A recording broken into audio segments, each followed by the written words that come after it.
What is up, guys? It is Nistro here, and today I want to talk to you guys about the Yu-Gi-Oh! World Championship 2017 and my thoughts on it. And so, Worlds is a big deal. It's probably one of the biggest deals in competitive Yu-Gi-Oh! Probably like ever, other than like National. So, the reason why I say that is because Worlds is usually something that has its own ban list. It has its own format. It's usually a mixture of the Japanese and American formats. And so what happens is that it usually has a list where it's like it's pretty niche because you can't really play what's meta in one certain format.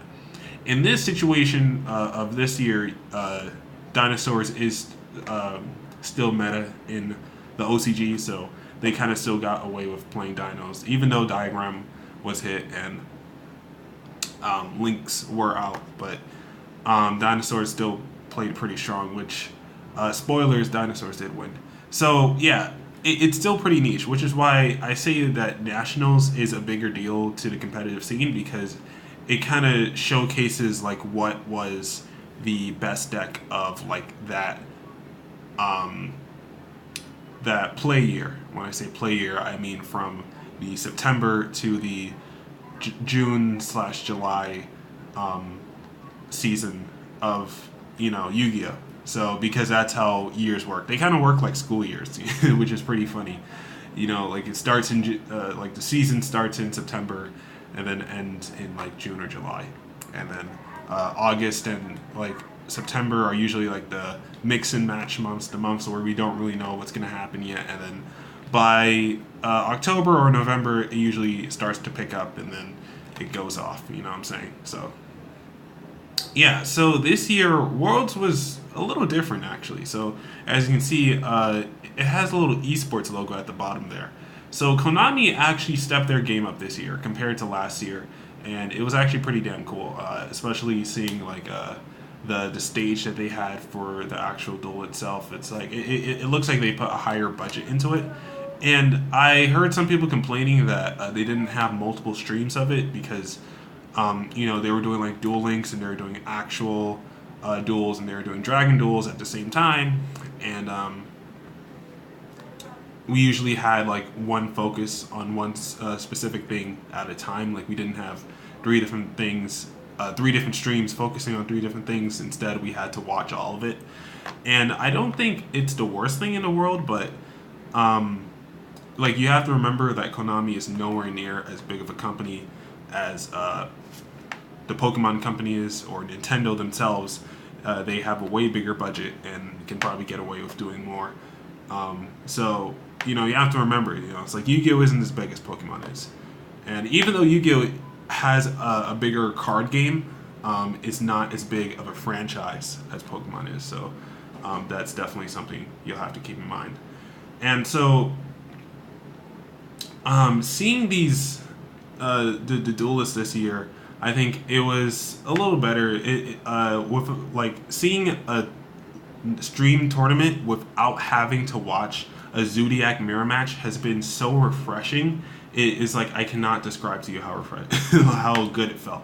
Okay, because zoos have been dominating the meta ever since they came out. And so, like, to see a tournament that didn't really focus around Zoo was pretty nice. I mean, I get it; it's link format.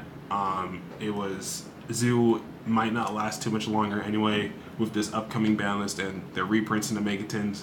But it's something that I feel that Konami should try to do more often. It's like I feel like we should have more tournaments that have different lists, and I feel like Worlds is the one place where, although it usually is only top players, I mean it always is going to be top players. It's something that I think um, it's like a different way of viewing it, and it's not something for the competitive scene as well, especially not this year. So this year they had Duel Links streaming on the World Championship as well.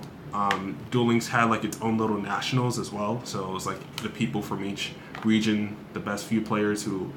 I don't know if it was based on online stats. I think it was like the people who were highest on the online rankings got to take a trip to Japan and then in Japan they faced each other like face to face. Yeah, and it might have been a little awkward because it's like in card games you kind of expect it to be social, like you expect to interact with your opponent, but in a video game you don't really think about interacting with your opponent too much. Like especially when you watch like a lot of fighting games like Street Fighter and everything like that. Unless the two players know each other, the only real interaction that they have with each other is usually like a handshake or like a nod or like a smile or something. You know what I'm saying? It's like they keep it minimal. And so, but that's like when you expect it, and even then is not too much. And so, I guess it was just it's just a little different. So. But I guess that's just Yu-Gi-Oh! How it is with Yu-Gi-Oh! And so, man, this video is just like so out of direction. It's crazy. I'm rushing the hell out of this, but I'm sure you guys don't mind. And yeah, so the final duel of the actual event, the thing that we were all watching for. Like, let's be serious, nobody. Duel Links is nice, but it's like it was so boring. It's not like the meta in Duel Links isn't interesting at all. They had this little like AR presentation and all this and that. It was cool. I don't know. I didn't really watch too much of it, but yeah, it's. I'm pretty sure if you watch the stream on the Yu-Gi-Oh, on the official Yu-Gi-Oh channel, you'll see it. And so yeah, so the final duel, it's a Dino player.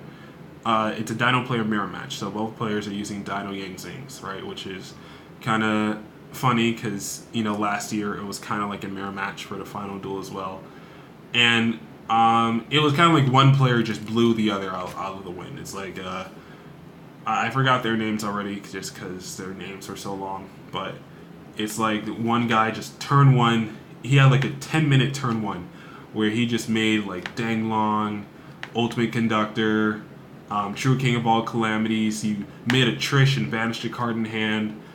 He made a Lego Satham and banished all three monsters, like 3 different monsters from his opponent's extra deck. It was like, it's like just watching it is like, okay, there's no way this guy's winning. He has a Path, the Yang Zing set. He has a True King of All Calamities. He has freaking Ultimate Conductor Tyranno on board. There's no way you are getting past that first turn, okay? And like without an established board or anything, and only starting with 5 cards. Because a card got banished by Trish. So, yeah.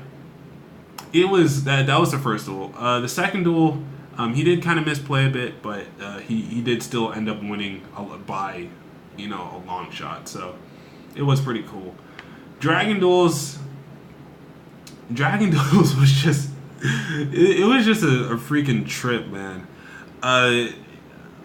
Freaking Ryan Yu, man. It's like if you watched a national stream, they also showed Dragon Duels, and seeing this kid play Pendulum Magician Zoo, it was pretty funny. It's because he asked a real stupid question on stream, and it was like nobody took him seriously after that. And then this kid goes to Worlds, the World Championship. He flew out to Japan. He got a paid trip out to Japan. Hotel, spend the night, everything. And this kid plays Chainburn. Chainburn wins the 2017 Dragon Duels. That I get it. They're kids. They may not play the game the same way we do. And honestly, I think that's a load of barnacles. I think just because they're kids, you shouldn't really underestimate them. But it's like they have their own division, and it may not be the same as the all ages division. But I think that it's pretty funny that Chainburn out of every single deck you could use won Worlds. It's like it's like one of those decks that everybody just thinks about and then just laughs at. You know what I'm saying? It's like, oh, you're playing Chainburn. Wow, you're so unoriginal. It's like you're being such a tryhard. It's like that's kind of what Chainburn is. It's kind of like a tryhard deck. So it's pretty funny that it won Worlds, and I think Konami should really consider that metagame if Chainburn is winning. But then again, as I did say before, Worlds does have its very own ban list. But Worlds this year, it was cool. Konami calling it esport. I'm doing another video about that. I don't know, because esports is kind of like a weird topic, and it's something that I want to go into more detail later. But yeah, I guess that's really all I have to say for now. Again, Worlds was pretty cool. Dinosaur Yang Zing won this year. Hopefully, they don't get hit, but if they do, it won't get hit until September. So, you know, that's going to be pretty cool. You know, we're still going to have Dino Yang Zing playable over here in America. And, you know, the funny thing is that actually the Dino Yang Zing player was playing both Lost World and Draconic Diagram. I didn't actually, I wasn't paying too much attention to the OCG format, so I didn't know they were doing that. And so I was actually pleasantly surprised when I saw that that this guy who was doing so well with Dinosaur Yang Zing was actually playing both field spells. When I hear a lot of people in the America side being like, "Oh, Lost World is trash. Oh, it's not a good card," and I'm just like, "Yeah, tripping." But you know, I guess you know it's probably part of the build, and just because Diagram's limited, Lost World does have a lot more use. So yeah, Worlds this year was cool. Tell me what you guys thought in the comments. Um, yeah, that's really all I have to say for now. This is Nisha here. Nisha out. Peace. Don't look at that. Don't look at that. Don't look at that.